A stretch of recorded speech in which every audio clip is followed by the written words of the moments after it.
इस वीडियो में बताई गई सारी जानकारी पब्लिक प्लेटफॉर्म पर उपलब्ध है। इसमें ऐसी कोई जानकारी नहीं दी गई है जिससे हमारे सुरक्षा बलों की गोपनीयता भंग होती है।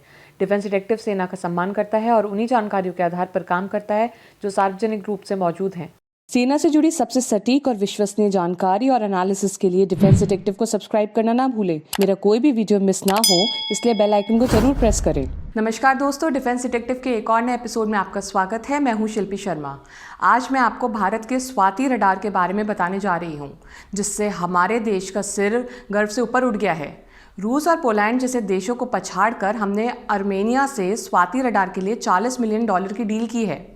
मेक इन इंडिया के लिए बेहद फख्र का दिन है। तो आज के इस वीडियो में हम ना सिर्फ स्वाति रडार की हर डिटेल आपको देंगे, बल्कि इस मुकाम तक हम कैसे पहुंचे ये भी आपको बताएंगे। चलिए वीडियो की शुरुआत करते हैं।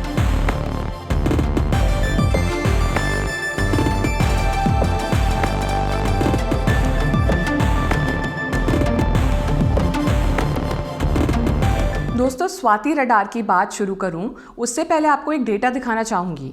इसे देखने के बाद आप समझ जाएंगे कि हमारा देश मेक इन इंडिया के जरिए धीरे धीरे दुनिया भर में अपनी उपस्थिति दर्ज करा रहा है। अभी की बात करूं तो 42 देशों को हम रक्षा उपकरण एक्सपोर्ट कर रहे हैं। भविष्य में इसकी संख्या और भी बढ़ने वाली है। ऐसा मैं इसलिए कह रही हूँ क्योंकि साल 2016 से 17 में हमने करीब 1521 करोड़ रुपए के रक्षा उपकरण एक्सपोर्ट किए। 2017-18 में ये आंकड़ा बढ़कर करीब 4682 करोड़ हो गया। 2018-19 में हमने 10,745 करोड़ के रक्षा उपकरण दूसरे देशों को बेचे। इस साल यानी 2019-20 में इसे 20,000 करोड़ तक पहुंचाने का लक्ष्य है। वहीं साल 2024 से 25 तक के टारगेट 35,000 करोड़ रुपए तक पहुंचाने का है। पिछले 5 सालों में जिस तरह से हमारा एक्सपोर्ट बढ़ा है, उससे आप अंदाजा लगा सकते हैं कि सालों से जो R&D हमारे देश के वैज्ञानिक और इंजीनियर कर रहे हैं, अब उसके नतीजे आने शुरू हुए हैं। रक्षा हथियारों और उपकरणों में क्या क्या हम एक्सपोर्ट करते हैं, इस पर एक अलग से वीडियो बनाऊंगी, क्योंकि जानकारी इतनी है कि उसे इस वीडियो में दे पाना बेहद मुश्किल होगा। इसलिए इस वीडियो को स्वाति रडार पर ही केंद्रित रखते हैं। आर्मेनिया ने भारत से 4 स्वाति रडार खरीदे हैं। $40 मिलियन की डील है। भारतीय रुपयों में कहें तो ये करीब 300 करोड़ रुपए होते हैं। आर्मेनिया ने रूस और पोलैंड के भी वेपन लोकेटिंग रडार के परीक्षण किए थे, लेकिन उन्हें भारत की डील ज्यादा सही लगी। जैसा कि नाम से ही जाहिर है, भारत का यह रडार न सिर्फ दुश्मन के हथियारों की तलाश करता है, बल्कि उन्हें तबाह करने के लिए सेना को गाइड भी करता है। आपको जानकर हैरानी होगी कि स्वाति रडार की कामयाबी के पीछे राजेंद्र रडार का हाथ है।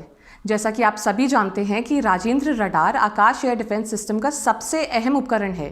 ये मल्टी फंक्शनल रडार है जो सर्विलेंस, ट्रैकिंग और लो रडार क्रॉस सेक्शन वाले टारगेट्स को एंगेज करने का काम आकाश मिसाइल के लिए करता है।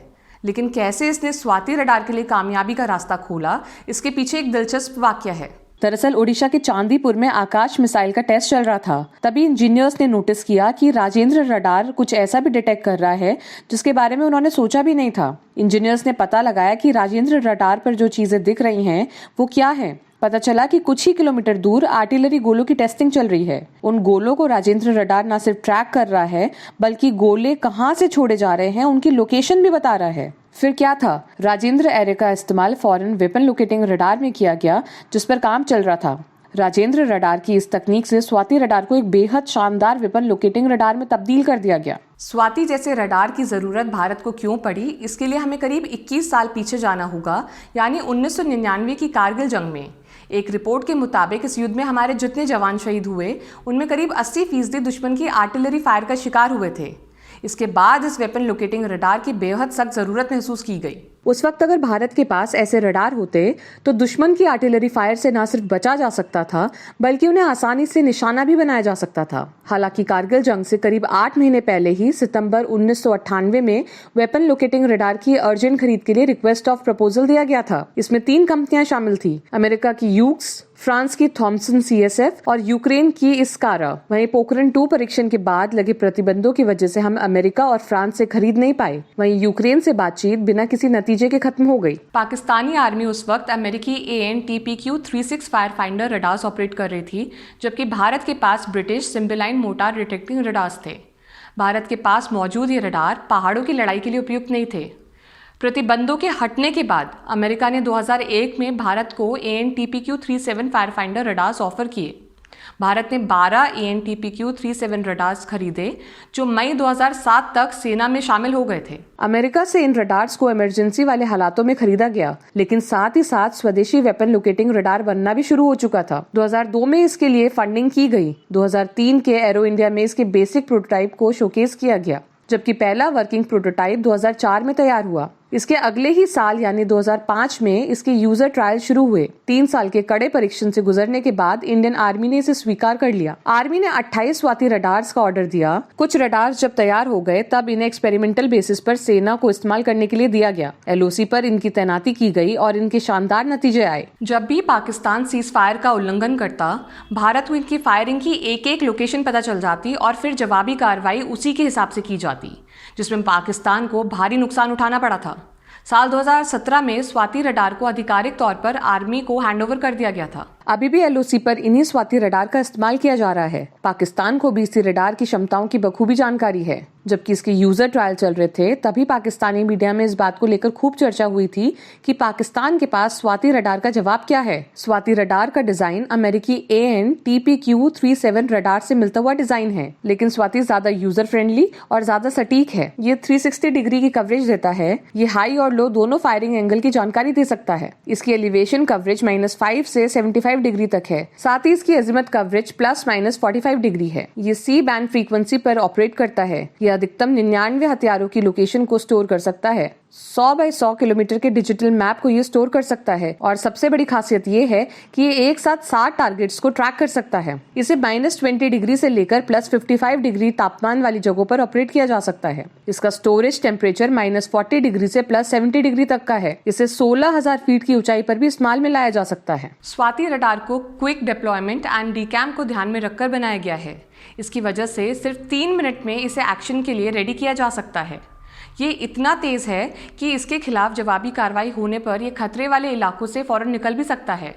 ये ना सिर्फ दुश्मन की आर्टिलरी या मोर्टार को ऑटोमेटिकली डिटेक्ट और ट्रैक करता है, बल्कि अपनी सेना की आर्टिलरी को दुश्मन के सटीक ठिकानों पर फायर करने के लिए भी गाइड करता है। यानी इसका मतलब ये हुआ कि जैसे ही दुश्मन की तरफ से फायरिंग होती है, स्वाति रडार उन जगहों की फौरन पहचान कर लेता है जहां से उन्हें फायर किया गया है। फिर इस जानकारी को रियल टाइम में एक high resolution multi mode colour display के जरिए पेश करता है, जिसे एक डिजिटल मैप पर ओवरलेड किया जा सकता है, जिससे उस जगह की एकदम सटीक लोकेशन मिल जाती है जहां से गोलों को दागा गया है। सबसे खास बात यह है कि रडार से मिला डेटा रडार से दूर किसी भी स्क्रीन पर डिस्प्ले किया जा सकता है, जिससे रडार पर हमले की स्थिति में ऑपरेटर सुरक्षित रहे। इसके अलावा एक और खूबी ये है कि कई रडार एक साथ मिलकर भी काम कर सकते हैं, जिससे सटीकता और ज्यादा बढ़ जाती है। ये डेटा ऑटोमेटिकली कमांड सेंटर तक पहुंचाता है, जिसके बाद जवाबी कार्रवाई की जाती है। जैसे ही टारगेट डिटेक्ट होता है, स्वाति रडार ऑटोमेटिकली खतरे का अंदाजा लगा लेता है और एक ट्रैक सीक्वेंस शुरू करता है। इस बीच वो नए टारगेट्स को भी सर्च करता रहता है और जैसे ही आने वाले गोले की ट्रैजेक्टरी ट्रैक होती है, ये अपने आप उसे एनालाइज कर मैप पर उस जगह को बता देता है जहां से गोला दागा गया है और फिर अपनी आर्टिलरी इस डेटा का इस्तेमाल कर उसी जगह पर जवाबी गोले दागती है। हालांकि स्वाति जैसे वेपन लोकेटिंग रडार को धोखा देने के लिए कई तरह के ट्रिक्स अपनाए जाते हैं। इलेक्ट्रॉनिक वॉरफेयर का सहारा लिया जाता है, सिग्नल्स को जैम किया जाता है, फायर करने वाली यूनिट्स की लोकेशन भी जल्दी जल्दी बदल दी जाती है। लेकिन स्वाति रडार को अंडर हाई इलेक्ट्रॉनिक क्लटर और हाई डेंसिटी फायर एनवायरनमेंट के बीच कई बार टेस्ट किया गया है और हर बार इसने बेहद शानदार नतीजे दिए हैं। इसकी रेंज की बात करें तो 81 mm मोर्टार के खिलाफ इसकी रेंज 2 से 20 किलोमीटर है। वहीं 105 mm गोलों के लिए इसकी रेंज 2 से 30 किलोमीटर है। 120 mm के गोलों के लिए रेंज करीब 5 से 50 किलोमीटर है। वहीं अनगाइडेड रॉकेट्स के खिलाफ रेंज 4 से 40 किलोमीटर है। शायद यही वजह है कि आर्मेनिया ने इन्हीं सारी खूबियों को देखने के बाद इसे खरीदा है। स्वाति रडार अभी पैसिव एरे तकनीक इस्तेमाल कर रहा है, लेकिन जल्दी ही इसे एक्टिव एरे में अपग्रेड कर दिया जाएगा, जिसके बाद इसकी क्षमताओं में जबरदस्त इजाफा होगा। दोस्तों, उम्मीद है कि स्वाति रडार पर आपको हमारा ये वीडियो पसंद आया होगा। अगर पसंद आए तो प्लीज वीडियो को लाइक करें, शेयर करें और अगर अभी तक आपने मेरा चैनल सब्सक्राइब नहीं किया है तो फौरन सब्सक्रिप्शन का बटन दबाएं। अगर मैंने कोई बात छोड़ दी हो तो प्लीज़ आप मुझे कमेंट बॉक्स में ज़रूर बताएं और इस वीडियो के बारे में अपनी राय भी ज़रूर लिखें। आपका फीडबैक ना सिर्फ मुझे आगे काम करने का हौसला देता है, बल्कि मेरी जानकारियों को भी बढ़ाता है। मैं एक और बात कहना चाहती हूँ कि आपका सपोर्ट देखकर मुझे बहुत खुशी होती है और मुझे हमेशा कुछ अच्छा करने के लिए मोटिवेट करती है। मैं आपकी उम्मीदों पर और ज़्यादा खरा उतरने की कोशिश करूँगी और एक और नए वीडियो के साथ जल्दी हाजिर होंगी। तब तक के लिए नमस्कार।